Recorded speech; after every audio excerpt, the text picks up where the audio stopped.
ဒီနေ့ကတကြံအကြနေ့ဖြစ်တယ်ဒါလေးကိုအတူတူရေးကြည့်ကြရအောင်ဒီနေ့က today တကြံအကြနေ့ကတင်းကျန် descent day today တင်းကျန် descent day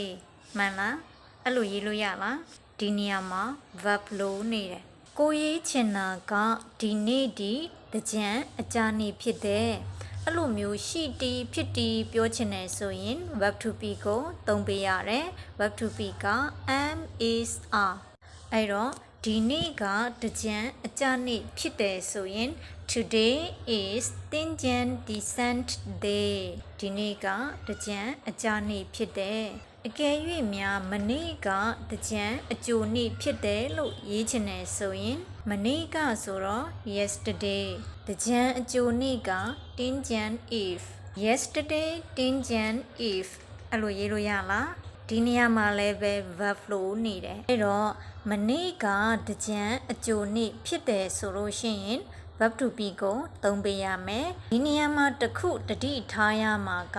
မနေ့ကဒီပြီးခဲ့တဲ့အတိတ်ကာလဖြစ်တဲ့အတွက် past tense ကိုသုံးပေးရမယ် verb to be ရဲ့ past tense က was were အဲ့တော့မနေ့ကတကြံအကြိုနေ့ဖြစ်တယ်ဆိုရင်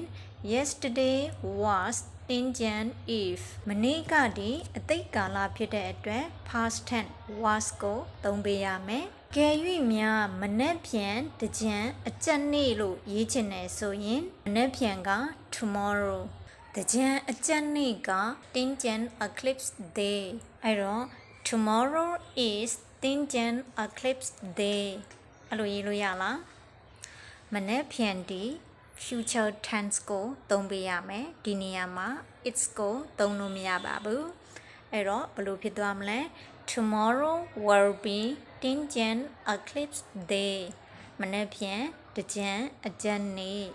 ကဲနားလည်မယ်လို့မျှော်လင့်ပါတယ်ဒီဗီဒီယိုလေးကြည့်ပြီးအကျိုးရှိရဆိုရင်တစ်လို့ comment မှတ်ပေးတော့နော် thank you bye bye